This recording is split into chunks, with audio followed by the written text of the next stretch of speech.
Viewers welcome back in our program ਜੀ। Doctor ਸਾਹਿਬ ਸਵਾਲ ਸੈਕਸ਼ਨ ਵਿੱਚ ਸਾਡੇ ਦਰਸ਼ਕਾਂ ਨੂੰ ਦੱਸੋ ਅੱਜ ਦੇ ਦਿਨ ਦੀ ਕੀ ਇਤਿਹਾਸਕ ਅਹਿਮੀਅਤ ਹੈ।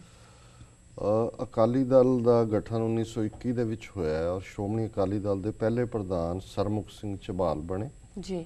1928 ਦੇ ਵਿੱਚ ਚੀਫ ਖਾਲਸਾ ਦੀਵਾਨ ਜਿਹੜੇ ਕਿ ਸਰਕਾਰ ਪ੍ਰਸਤ ਲੋਕ ਸੀ ਉਹਨਾਂ ਨੇ ਸੈਂਟਰਲ ਸਿੱਖ ਐਸੋਸੀਏਸ਼ਨ ਬਣਾਈ ਤਾਂ ਕਿ ਜਿਹੜਾ ਸਾਈਮਨ ਕਮਿਸ਼ਨ ਵਿਜ਼ਿਟ ਕਰ ਰਿਹਾ ਸੀ ਪਹਿਲੀ ਸੰਸਾਰ ਜੰਗ ਤੋਂ ਬਾਅਦ ਉਹਦੇ ਸਾਹਮਣੇ ਆਪਣੀ ਪ੍ਰੈਜੈਂਟੇਸ਼ਨ ਦੇ ਸਕਣ ਜੀ। ਔਰ 1993 ਦੇ ਵਿੱਚ UNPO ਜਿਹਨੂੰ ਅਨਰਿਪਰੈਜ਼ੈਂਟਡ ਨੇਸ਼ਨਸ ਐਂਡ ਪੀਪਲਸ ਆਰਗੇਨਾਈਜੇਸ਼ਨ ਕਹਿੰਦੇ ਨੇ, ਹੇਗ ਦੇ ਵਿੱਚ ਇਹਨਾਂ ਦਾ ਹੈੱਡਕੁਆਰਟਰ ਹੈ ਜੀ। ਇੱਥੇ ਪਹਿਲੀ ਵਾਰ ਖਾਲਿਸਤਾਨ ਦਾ ਝੰਡਾ ਵੀ ਲੱਗਾ। ਹਾਲਾਂਕਿ ਬਾਅਦ ਦੇ ਵਿੱਚ ਇੰਡੀਅਨ ਗਵਰਨਮੈਂਟ ਪ੍ਰੈਸ਼ਰ ਔਰ ਹੋਰ ਕਾਰਨਾਂ ਕਰਕੇ ਉਸ ਖਾਲਿਸਤਾਨ ਦੀ ਮੈਂਬਰਸ਼ਿਪ ਕੈਂਸਲ ਕਰ ਦਿੱਤੀ ਗਈ ਜੀ। ਵਰਲਡ ਹਿਸਟਰੀ ਦੇ ਹਵਾਲੇ ਨਾਲ 1857 ਦੇ ਵਿੱਚ ਪਹਿਲੀ ਯੂਨੀਵਰਸਿਟੀ ਸਾਊਥ ਏਸ਼ੀਆ 'ਚ ਕਲਕੱਤਾ 'ਚ ਬਣੀ ਜੀ। 1908 ਦੇ ਵਿੱਚ ਜਨਰਲ ਬੈਡਨ ਪੋਵਲ ਨੇ ਬॉय ਸਕਾਊਟਸ ਜਿਹੜੇ ਕਿ ਬੜੇ ਪਪੂਲਰ ਨੇ ਅੱਜ ਵੀ, ਉਹਨਾਂ ਨੂੰ ਉਸ ਸੰਸਥਾ ਦੀ ਸਥਾਪਨਾ ਕੀਤੀ। 1924 ਚ ਸੇਂਟ ਪੀਟਰਸਬਰਗ ਜਿਹੜਾ ਮਾਸਕੋ ਦੇ ਵਿੱਚ ਸੇਂਟ ਪੀਟਰ ਦੇ ਨਾਂ ਤੇ ਸੀ ਉਹਦਾ ਨਾਮ ਬਦਲ ਕੇ ਲੈਨਿਨਗ੍ਰੈਡ ਰੱਖਿਆ ਗਿਆ। 1924 ਦੇ ਵਿੱਚ ਮੁਸੋਲਿਨੀ ਨੇ ਕਿਹਾ ਕਿ ਵੀ ਜਿਹੜੇ ਨਾਨ ਫਾਸ਼ਿਸਟ ਨੇ ਯੂਨੀਅਨਸ ਉਹ ਐਗਜ਼ਿਸਟ ਨਹੀਂ ਕਰ ਸਕਦੀਆਂ ਜੀ। 1939 ਚ ਚਿਲੀ ਦੇ ਵਿੱਚ ਇੱਕ ਭੂਚਾਲ ਆਇਆ, 30,000 ਲੋਕ ਮਾਰੇ ਗਏ ਔਰ 2013 ਦੇ ਵਿੱਚ ਯੂਕਰੇਨ ਨੇ ਰਾਇਲ ਡੱਚ ਸ਼ੈਲ ਦੇ ਨਾਲ ਕੰਪਰੋਮਾਈਜ਼ ਕੀਤਾ $10 ਬਿਲੀਅਨ ਦੀ ਗੈਸ ਲੈਣ ਦਾ। ਔਰ ਇਹੀ ਜਿਹੜਾ ਅਸੀਂ ਕੱਲ ਜ਼ਿਕਰ ਕੀਤਾ ਸੀ ਕਿ ਅਮਰੀਕਾ ਔਰ ਰੂਸ ਦੀ ਜਿਹੜੀ ਪ੍ਰੌਕਸੀ ਵਾਰ ਚੱਲ ਰਹੀ ਹੈ ਯੂਕਰੇਨ 'ਚ ਜੀ, ਉਹ ਇਹੀ ਕਾਰਨ ਹੈ ਕਿ ਰੂਸ ਸਮਝਦਾ ਹੈ ਕਿ ਉਹਦੇ ਆਰਥਿਕ ਸਾਧਨਾਂ ਤੇ ਉਹਦਾ ਹੱਕ ਹੈ, ਲੇਕਿਨ ਅਮਰੀਕਾ ਜਿਹੜਾ ਹੈ ਵੈਸਟਰਨ ਕੰਟਰੀਜ਼ ਰਾਹੀਂ ਉੱਥੇ ਇੰਟਰਫੀਅਰ ਕਰ ਰਿਹਾ। ਸੋ ਇਹ ਵਰਲਡ ਹਿਸਟਰੀ ਹੈ ਜੀ। ਡਾਕਟਰ ਸਾਹਿਬ ਤੁਹਾਡਾ ਬਹੁਤ ਬਹੁਤ ਸ਼ੁਕਰੀਆ। ਸਾਡਾ ਪਹਿਲਾ ਸਵਾਲ ਹੈ, ਸਾਧ ਅਸੀਮਾਨੰਦ ਤੇ 3 ਹੋਰਾਂ ਦੇ ਖਿਲਾਫ ਸਮਝੌਤਾ ਐਕਸਪ੍ਰੈਸ ਵਿੱਚ ਬੰਬ ਧਮਾਕਿਆਂ ਲਈ ਚਾਰਜ ਸ਼ੀਟ ਦਾਇਰ ਕੀਤੀ ਗਈ ਹੈ, ਇਸ ਬਾਰੇ ਤੁਸੀਂ ਕੀ ਕਹਿਣਾ ਚਾਹੋਗੇ? ਦੇਖੋ 19 ਫਰਵਰੀ 2007 ਦੇ ਵਿੱਚ ਸਮਝੌਤਾ ਐਕਸਪ੍ਰੈਸ ਟ੍ਰੇਨ ਜਿਹੜੀ ਭਾਰਤ ਤੋਂ ਪਾਕਿਸਤਾਨ ਜਾਂਦੀ ਹੈ ਉਹਦੇ 'ਚ ਬੰਬ ਬਲਾਸਟ ਹੋਏ ਸੀ ਜੀ। 68 ਪਾਕਿਸਤਾਨੀ ਉਹਦੇ 'ਚ ਮਾਰੇ ਗਏ ਸੀ ਔਰ ਉਦੋਂ ਇਸ ਦੀ ਜ਼ਿੰਮੇਵਾਰੀ ਜਿਹੜੀ ਹੈ ਉਹ ਭਾਰਤੀ ਸਰਕਾਰ ਨੇ ਜਿਹੜੀ ਹੈ ਦਹਿਸ਼ਤਗਰਦ ਗਰੁੱਪ ਕੇ ਜਿਹੜੇ ਪਾਕਿਸਤਾਨ ਬੇਸਡ ਨੇ ਔਰ ਭਾਰਤ ਪਾਕਿਸਤਾਨ ਅਮਨ ਨਹੀਂ ਚਾਹੁੰਦੇ ਉਹਨਾਂ ਦੇ ਖਾਤੇ 'ਚ ਪਾਏ ਸੀ। ਪਰ ਬਾਅਦ ਦੇ ਵਿੱਚ ਇਹ ਗੱਲ ਸਾਹਮਣੇ ਆਈ ਕਿ ਉਹ ਸਾਰਾ ਹੀ ਆਪਰੇਸ਼ਨ ਜਿਹੜਾ ਹੈ ਉਹ ਕਰਨਲ ਪ੍ਰੋਹਤ ਜਿਹੜਾ ਭਾਰਤ ਦਾ ਸਰਵਿੰਗ ਕਰਨਲ ਸੀ ਔਰ RSS ਦੀ ਜਿਹੜੀ ਲੌਬੀ ਹੈ ਉਹਨਾਂ ਵੱਲੋਂ ਹੀ ਕੀਤਾ ਹੋਇਆ ਸੀ। ਔਰ ਇਹ ਗੱਲ ਬਾਅਦ ਦੇ ਵਿੱਚ ਸਵਾਮੀ ਅਸੀਮਾਨੰਦ ਨਾਂ ਦਾ RSS ਦਾ ਬੰਦਾ ਹੈ ਜਿਹਨੇ 2 ਇੰਜੀਨੀਅਰ ਜਿਨ੍ਹਾਂ ਤੋਂ ਇਹ ਬੰਬ ਤਿਆਰ ਕਰਵਾਏ ਸੀ ਉਹਨਾਂ ਨੂੰ ਉਹਨੇ ਹੁਕਅਪ ਕੀਤਾ ਸੀ, ਉਹਨੇ ਖੁਦ ਐਡਮਿਟ ਕੀਤਾ।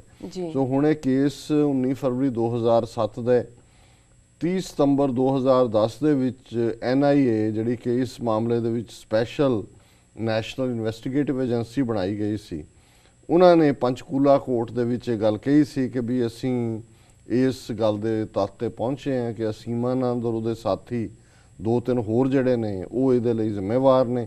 ਇਨ ਦਾ ਮੀਨ ਟਾਈਮ ਜਿਹੜਾ ਇੱਕ ਹੋਰ ਜੋਸ਼ੀ ਨਾਂ ਦਾ ਬੰਦਾ, ਸੁਨੀਲ ਜੋਸ਼ੀ ਸ਼ਾਇਦ ਉਹਦਾ ਨਾਂ ਸੀ, ਉਹਨੂੰ ਐਲੀਮੀਨੇਟ ਕਰ ਦਿੱਤਾ ਗਿਆ, ਮਾਰ ਦਿੱਤਾ RSS ਨੇ, ਕਿਉਂਕਿ ਉਹਦੇ ਨਾਲ ਹੋਰ ਵੀ ਭੇਦ ਸਾਹਮਣੇ ਆਉਣੇ ਸੀ।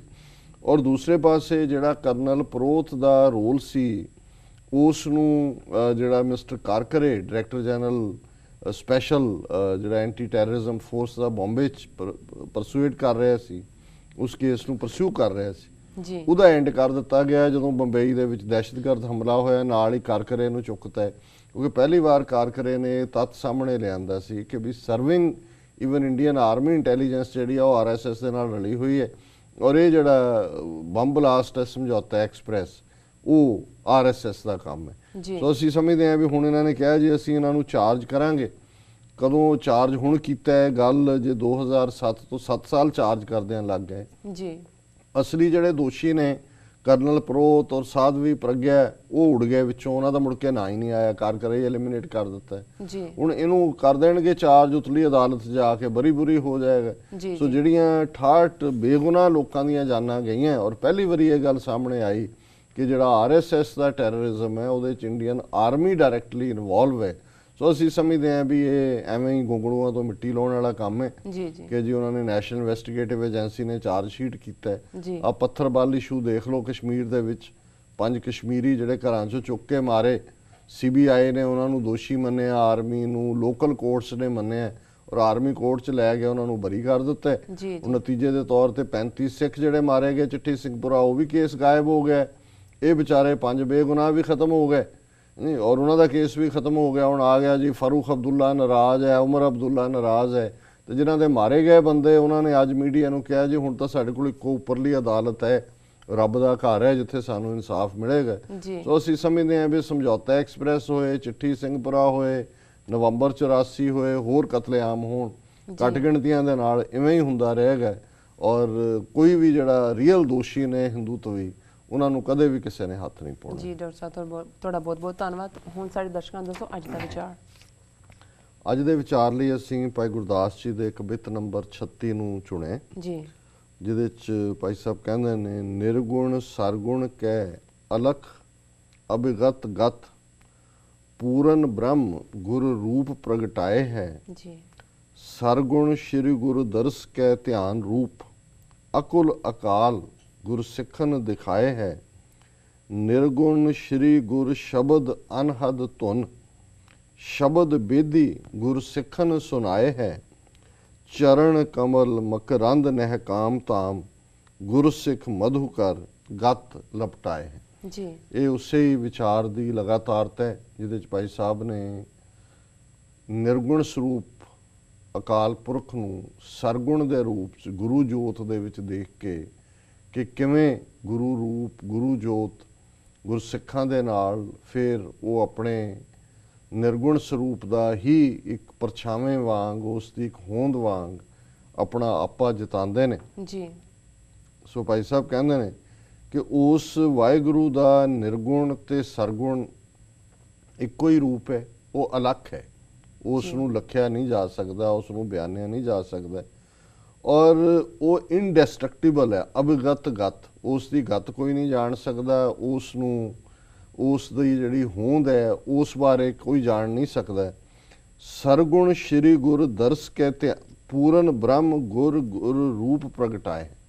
ਪਰ ਇਹ ਜਿਹੜਾ ਨਿਰਗੁਣ ਨਿਰੰਕਾਰ ਹੈ ਗੁਰੂ ਦੇ ਰੂਪ ਦੇ ਵਿੱਚ, ਪੂਰਨ ਬ੍ਰਹਮ ਦੇ ਰੂਪ ਦੇ ਵਿੱਚ ਪ੍ਰਗਟ ਹੁੰਦੇ ਨੇ। ਜੀ ਸਰਗੁਣ ਸ਼੍ਰੀ ਗੁਰੂ ਦਰਸ ਕੈ ਧਿਆਨ ਰੂਪ, ਇਹ ਜਿਹੜਾ ਸਰਗੁਣ ਰੂਪ ਹੈ ਅਕਾਲ ਪੁਰਖ ਦਾ, ਗੁਰੂ ਦੇ ਦਰਸ਼ਨ ਦੇ ਵਿੱਚ ਉਸ ਨਿਰੰਕਾਰ ਦੀ ਹੋਂਦ ਦਾ ਝਲਕਾਰਾ ਪੈਂਦਾ ਹੈ। ਜੀ ਅਕੁਲ ਅਕਾਲ, ਇਹ ਸਤਿਗੁਰੂ ਅਕੁਲ ਨੇ, ਕੋਈ ਜ਼ਾਤ ਪਾਤ ਦੇ ਬੰਧਨ ਚ ਨਹੀਂ ਨੇ, ਇਹ ਟਾਈਮ ਦੇ ਬੰਧਨ ਚ ਨਹੀਂ ਨੇ, ਦੇਸ਼ ਔਰ ਕਾਲ ਤੋਂ ਪਰੇ ਨੇ।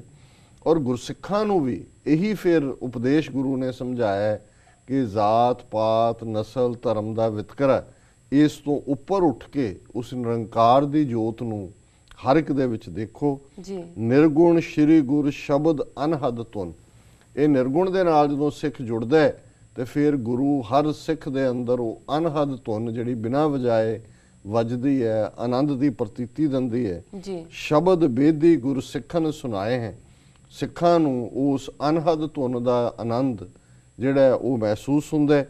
ਤੇ ਅਖੀਰ ਚ ਭਾਈ ਸਾਹਿਬ ਕਹਿੰਦੇ ਨੇ, ਚਰਨ ਕਮਲ ਮਕਰੰਦ ਨਹਿ ਕਾਮ ਧਾਮ, ਕਿ ਉਸ ਗੁਰੂ ਦੇ ਕਮਲ ਦੇ ਫੁੱਲ ਵਰਗੇ ਖੁਸ਼ਬੂ ਰੂਪ ਚਰਨ ਜਿਹੜੇ ਨੇ ਉਹ ਇੰਨੇ ਮਿੱਠੇ ਲੱਗਦੇ ਨੇ ਗੁਰਸਿੱਖਾਂ ਦੇ ਹਿਰਦੇ ਨੂੰ।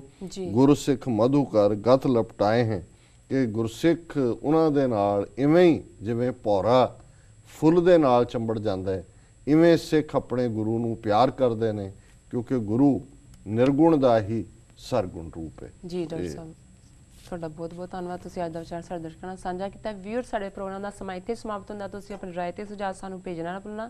ਸਾਡੇ ਇਸ ਪਤੇ ਤੇ sos@tv84.tv ਤੇ ਅਸੀਂ ਆਪਣਾ ਪ੍ਰੋਗਰਾਮ ਲੈ ਕੇ ਫਿਰ ਤੁਹਾਡੇ ਰੂਬਰੂ ਹੋਵਾਂਗੇ। ਤਦ ਤੱਕ ਦੇਖਦੇ ਰਹੋ TV84 ਤੇ ਸਾਨੂੰ ਇਜਾਜ਼ਤ ਦਿਓ। ਵਾਹਿਗੁਰੂ ਜੀ ਕਾ ਖਾਲਸਾ, ਵਾਹਿਗੁਰੂ ਜੀ ਕੀ ਫਤਿਹ।